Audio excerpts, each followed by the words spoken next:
हूँ। आदिवासी समाज को सबसे ज़्यादा खतरा किससे है, क्योंकि धर्मांतरण अभी चरम पर है? देखिए, पूरे आदिवासी समुदाय को अपने ही लोगों से खतरा है जो धर्मांतरित मिशनरी है। मैंने बार बार कहा, इनके पास अच्छी स्वास्थ्य व्यवस्था, चिकित्सा व्यवस्था है।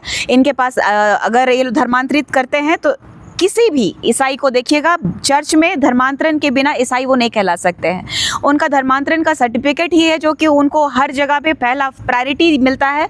और ये लोग सेवा के नाम पे लगातार हमें छल करने का काम किया है इन लोगों ने। अगर ये संपन्न है तो स्वतः इनको अगर जीसस से इतना प्यार है, इनको वेटिकन से इतना प्यार है, इनको जेरूसलेम से इतना प्यार है, तो फिर हमारा धर्म का, हमारे अस्तित्व का इन लोगों को कतई किसी भी तरह से अनर्गल ना किताबें छापनी चाहिए थी। हमारे महादेव के बारे में अनर्गल बात लिखते हैं। आप देख लीजिए ना, धर्मेश किसको कहते हैं? हमारा जो भगवान, जो धर्मेश महादेव को कहते हैं हम, और ये लोग अपने जीजस को भी अब धर्मेश कह रहे हैं। तो ये हम लोगों को दिग्भ्रमित कर रहे हैं। कोई देख लीजिएगा कि जिस समय में इस संविधान के तहत जिस समय आज़ादी मिली, उसके बाद हम बेहद गरीब थे।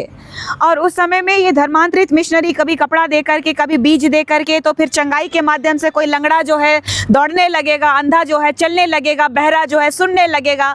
ऐसे चंगाई के माध्यम से लगातार आदिवासी समुदाय को दिग्भ्रमित किया गया। आदिवासी समुदाय बेहद गरीब, क्योंकि आदिवासी मतलब आदिकाल से जंगलों में रहने वाला, जो जल जंगल से प्यार करने वाला, जो प्रकृति को प्रेम करने वाला, ये आदिवासी समुदाय है।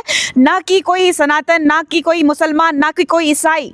देखिए, सनातन धर्म हमेशा हमारी रक्षा किया है, इसीलिए कोई सनातन आदिवासी नहीं बन सकता, कोई सनातन नहीं बन सकता। लेकिन आस्था का केंद्र एक है। हम इस मातृभूमि को माँ के रूप में पूजते हैं, हम इस प्रकृति को पूजने वाले हैं, हमारे वो अनुयायी हैं। अगर महादेव को हम कनकर में देखते हैं, अगर महादेव को बिना आकृति का पूजते हैं, तो वो आकृति के रूप में अगर पूजते हैं तो क्या ही गुनाह करते हैं। हमारा वो 28 सीट, जो 81 विधानसभा सीटों में से 28 सीट जो अनुसूचित जनजातियों का जो आरक्षित सीट है, उसमें सनातन नहीं लड़ते हैं, उसमें धर्मांतरित मिशनरी लड़ते हैं। और ये लोगों लगातार बाबा पंखराज कार्तिक उरांव जी को स्लो पॉइजन दे करके क्यों मारा गया? क्योंकि 1970 के दशक में संसद में उन्होंने सांसद रहते हुए आवाज उठाई थी, धर्मांतरण के खिलाफ बात की थी। लेकिन उस टाइम में जिस भारत देश की पूर्व प्रधानमंत्री स्वर्गीय इंदिरा गांधी जी की सरकार को हिलाने का काम किया गया था, लेकिन क्यों उनकी मृत्यु पे, डेथ सर्टिफिकेट पे क्यों उनका डेथ का कारण नहीं दिया गया पंखराज बाबा कार्तिक उरांव जी का?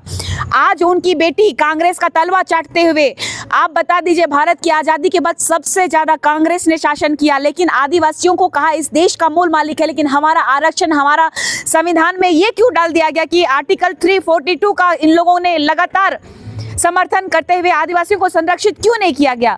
आर्टिकल 342 में संशोधन होना चाहिए। जिस तरीके से आप देखते हैं कि जम्मू एंड कश्मीर की बात देख लीजिए, आर्टिकल 370 जो चेंज हुआ, जिसको माय का लाल कह के लोग चैलेंज करते थे कि नहीं हो पाएगा, नहीं हो पाएगा, आज देश में हुआ ना। तो इस देश के मूल मालिकों को न्याय क्यों नहीं मिल पा रहा है? डिलिस्टिंग क्यों नहीं कर रही है सरकार?